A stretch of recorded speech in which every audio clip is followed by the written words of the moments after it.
Why don't you introduce yourself to everybody? Obviously, everyone knows who you are, and about the new album. Okay. Hi, everyone. I'm Kirk Hammett, and we have a new album out called Hardwired to Self-Destruct. And what was your personal musical approach to it?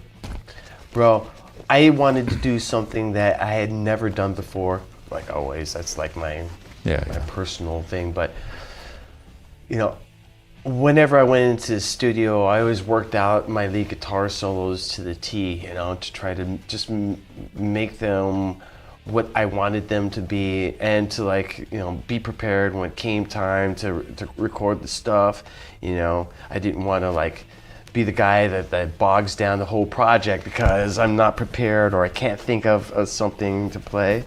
I was always that guy who just, like, over prepared, and, you know, I'd take a song, just work on it in my house, and just beat the fucking hell out of it until all the freshness and all the spontaneity was kind of dead. And, you know, I've been guilty of that in the past, and I didn't want to go down that road this time. So I said to myself, well, you know, in the past, in rehearsals or whatnot, when we're coming up with songs and I'm playing the song for the first time, it's usually the very, very first thing that I play when I come to that solo section. The very, very first thing usually is the best thing that works the best, sounds the best, and fits the flow of the song. And, you know, having known that, I thought, well, what I should do is I should just kind of rely on that spark, you know, that way of creating, which is totally spontaneous and improvised with no pre-thought. And I went in the studio and I did 95% of the solos that way. And as a result, I love what the outcome was. Well, I heard it. It was outrageous. Yeah, the tones, everything. Yeah, and you know, I didn't know what to fucking suspect. And so, you know, when I first initially started doing that, I was like, fuck, you know, I'm a little nervous here. I'm a little challenged. I'm out of my comfort zone. But that's exactly where I needed to be. It's like there's a saying, you know, when you take a test in school, the answer you put down is usually the right one. Mm-hmm. Instead of having to think, oh, I'll do this, I'll do that, I'll change this, you cross this out, you know. Yeah. And it's always that first time. Yeah, it's a similar thing. Similar thing, yeah, definitely. Very, very similar. You know. How did it feel to be back in the studio after so many years? Well, you know, I have a kind of love-hate relationship with the studio.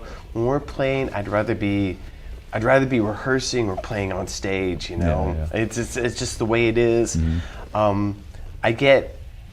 I'm easily distracted, so a lot of times when I should be working on something, I'm working on something else, and then a lot of times I have to get kind of steered into the direction and say, and the producer says, work on this.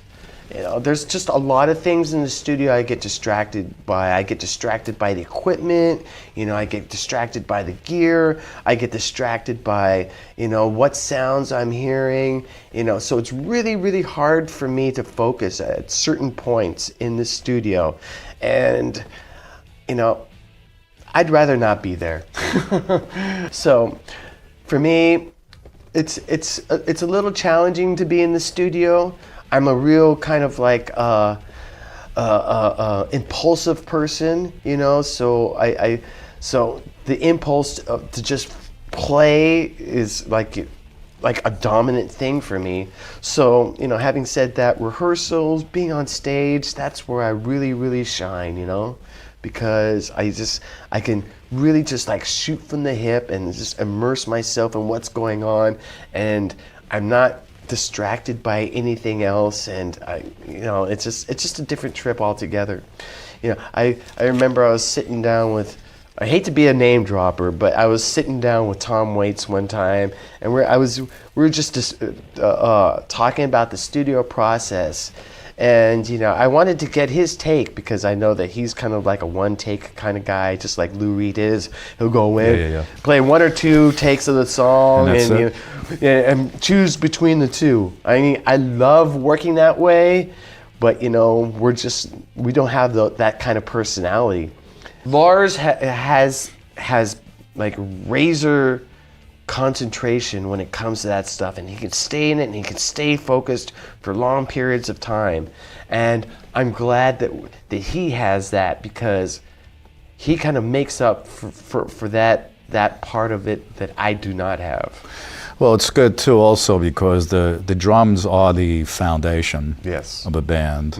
Bro, I'll say it. You're only as good a band as your drummer. As your drummer. Because then he starts it and he ends it.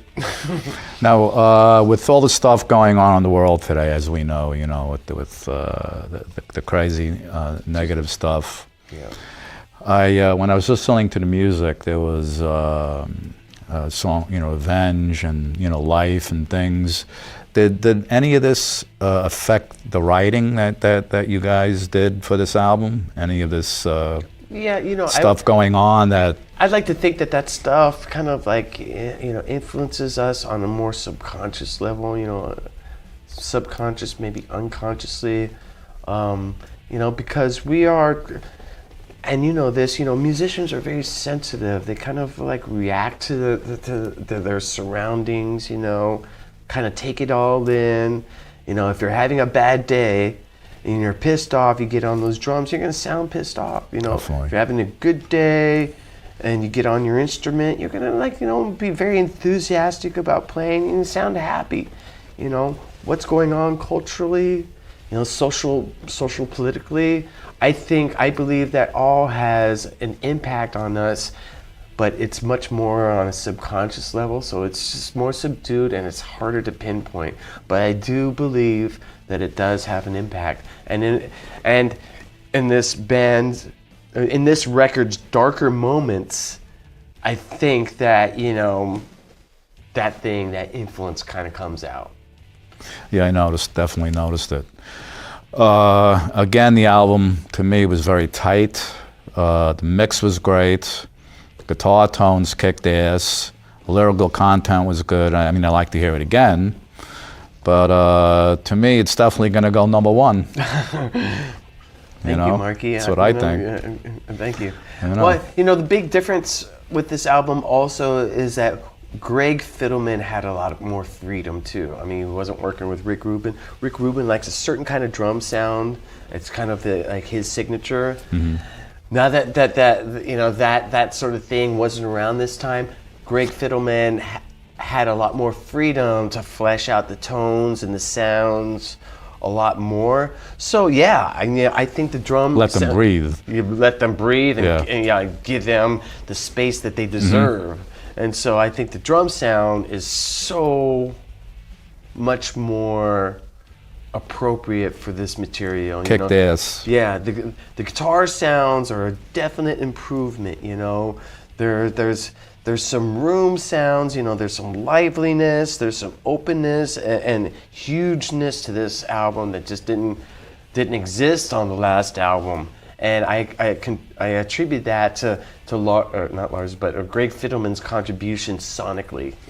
All right, well, giving you that look. Marky, really good to see you again, you man. too, right? Really, keep going, don't stop.